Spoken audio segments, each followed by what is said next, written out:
Good morning, good afternoon, or good evening, depending on where you're watching. DutyRon back here with another uploaded video.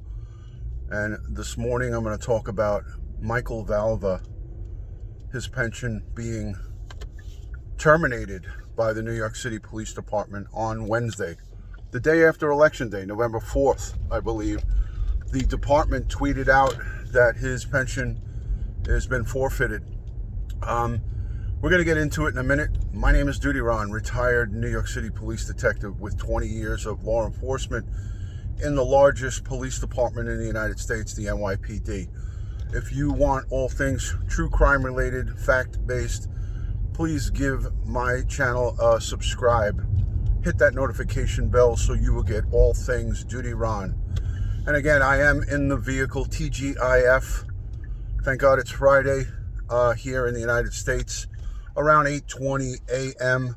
heading out to the office.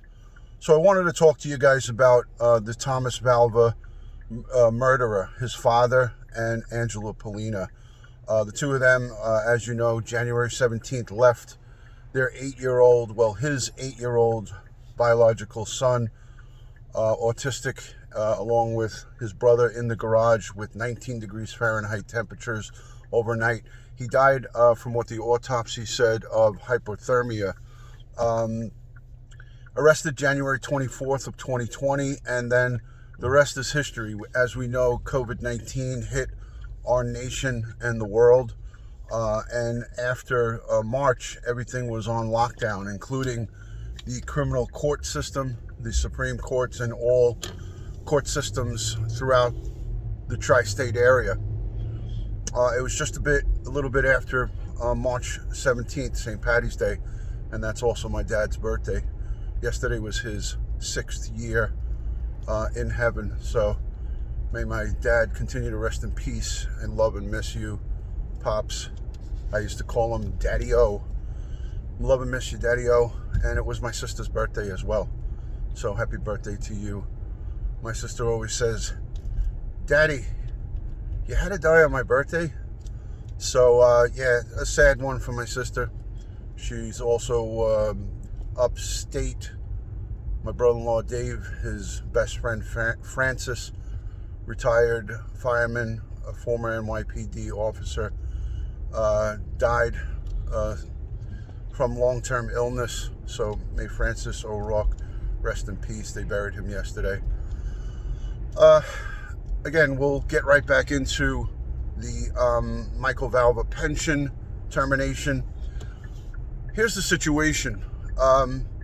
Anytime a police officer, while active, now don't forget, when he committed this heinous act of murdering his own son, he was an active New York City transit police officer. He was in the transit district, transit bureau. So he was an active police officer when he committed this felony murder act and when he was charged. So he was placed on, as I said in previous videos, a 30-day suspension as per the contract.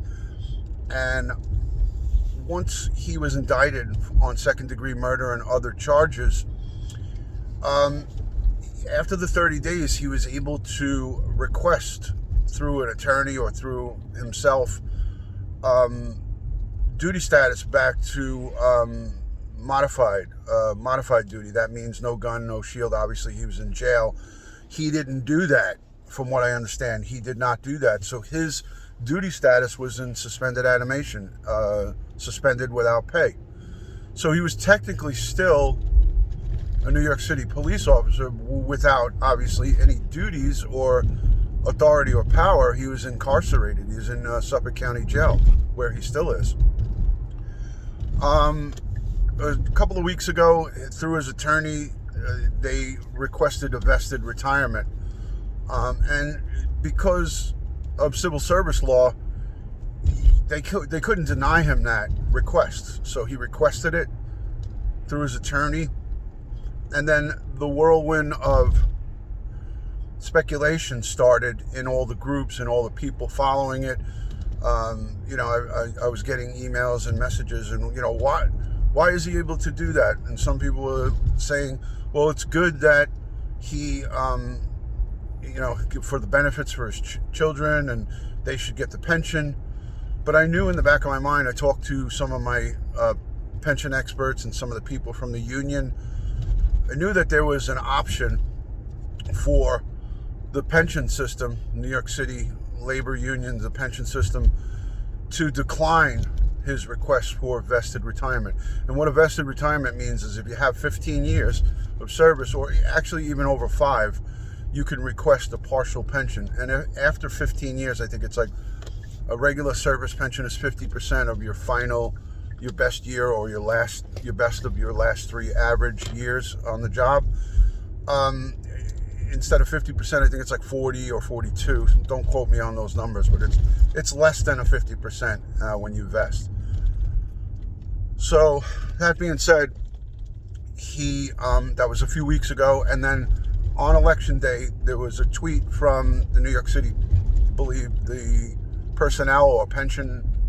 I didn't see the tweet, but I read it quickly. That it was confirmed that his pension was denied. And then there was that additional, sorry about the bumps, there was the additional outcry of, they should have given it to his kids and Justina. But the pension is his, so we would have had to have relied on Michael Valva to do the right thing by his kids. And he murdered his son, Tommy, right? So how would we expect him to do the right thing if given that pension, to give it to his kids and provide for them financially? He killed his son.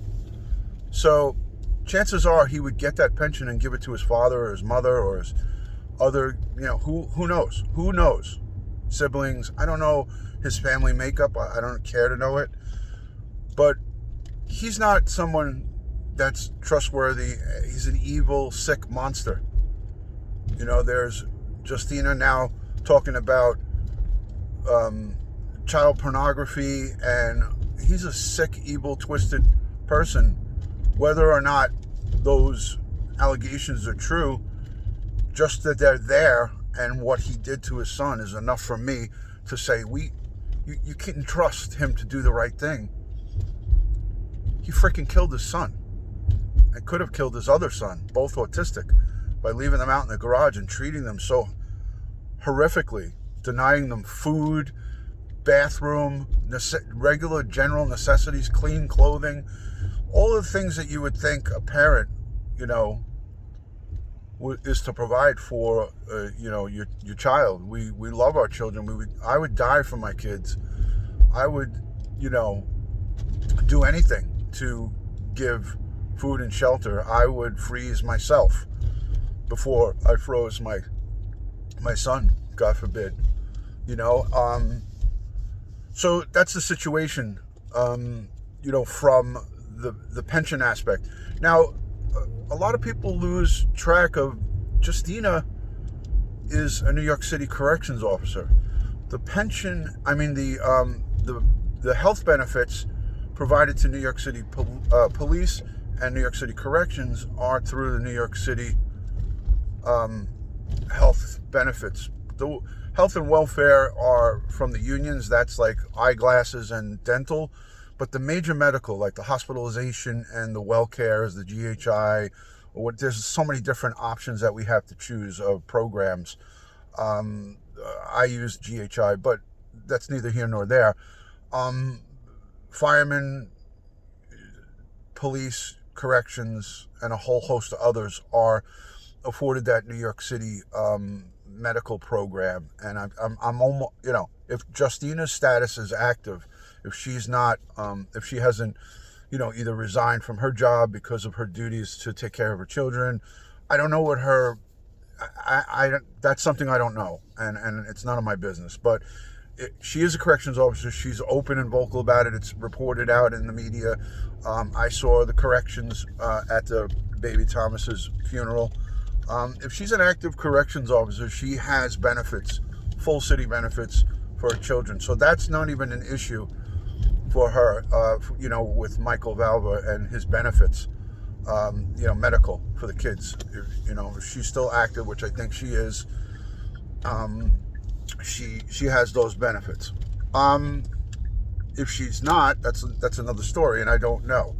But that's the situation. The pension system decided not to give it to an indicted criminal who's indicted on second-degree murder and a host of other charges, and is more than likely, I would say, I would bet my pension on it, that he is going to get convicted of the crime of murder of his son, and perhaps even attempted murder of Anthony, who was also in that garage. We don't hear much about that, but I would hope and pray that the district attorney would prosecute to the fullest extent of the law. Again, too, I was speaking to a good friend of mine who is closely monitoring this case and is an expert in the law enforcement and criminal justice field. And he said to me, Ronnie, the DA, in his opinion, is going to go and try to work a deal out with Angela. Now, this is not, don't take this as Bible and that this is what's going to happen, but this is what was conveyed to me a short time ago, and I hope it doesn't come to fruition.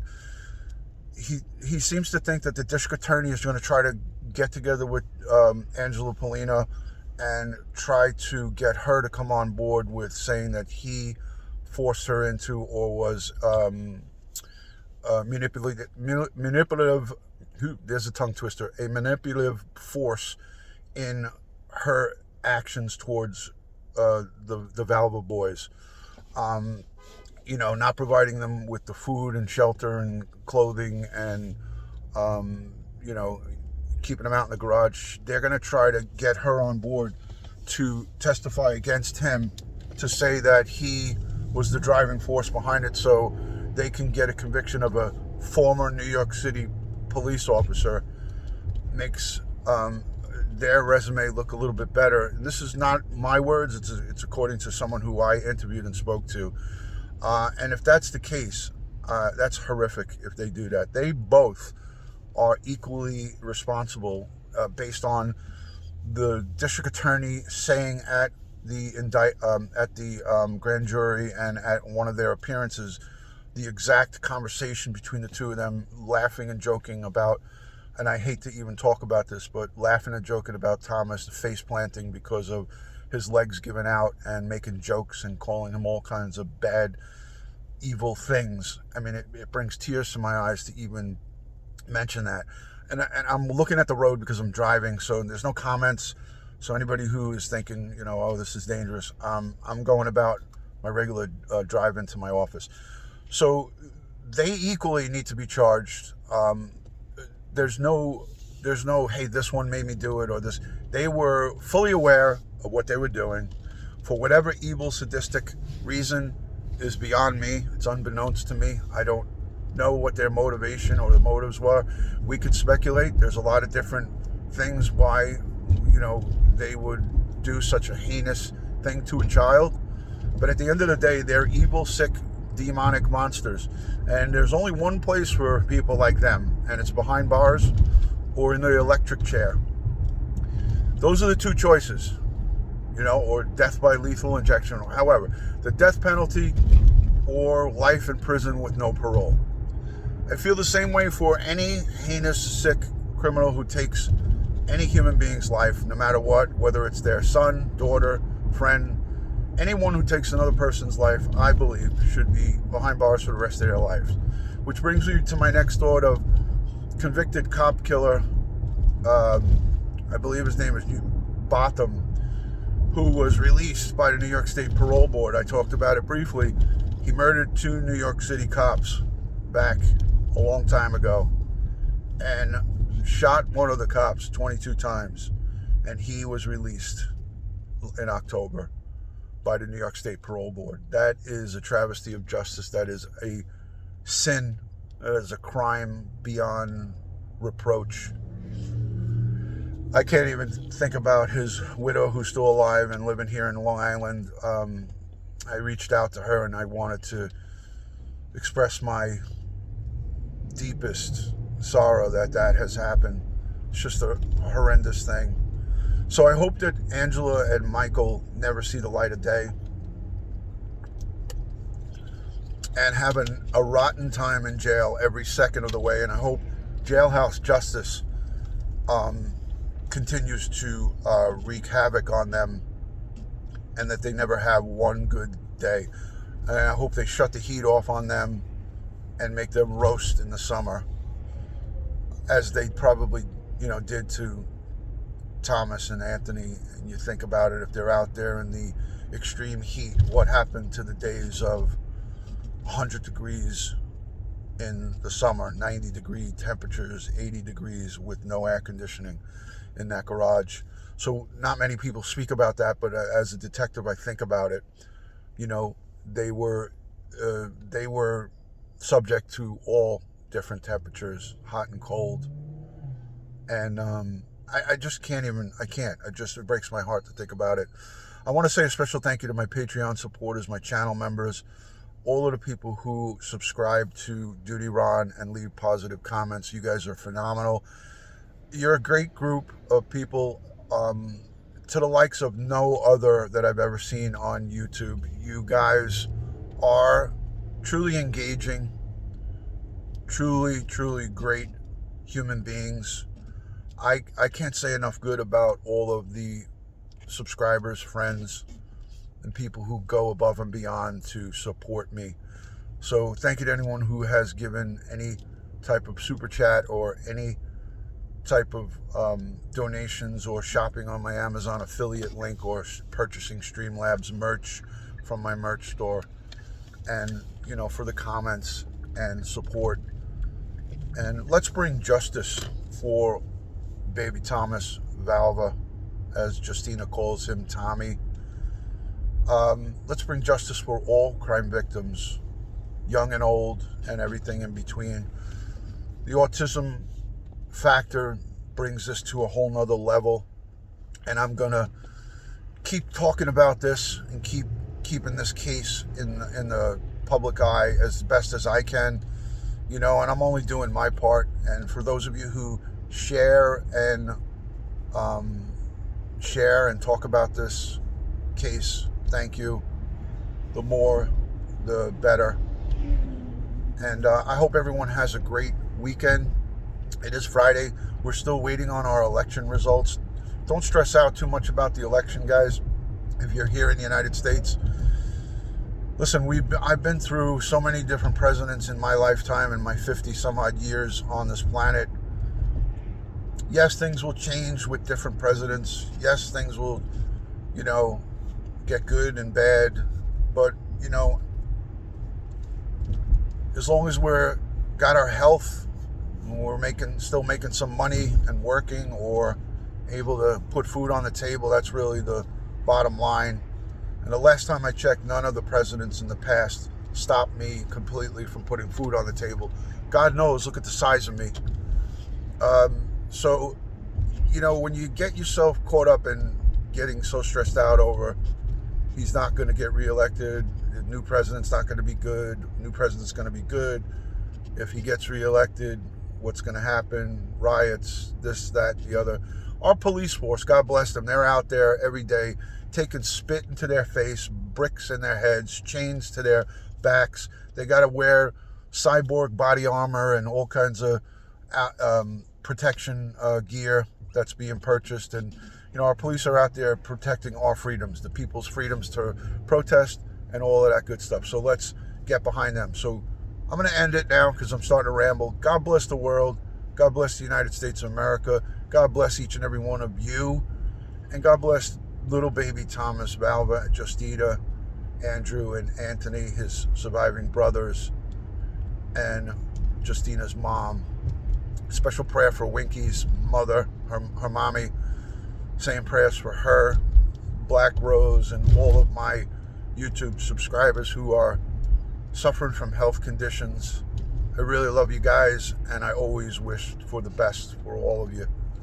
Thank you for watching, and I'll speak to you on the next one. Peace and love from DutyRon. Thank you.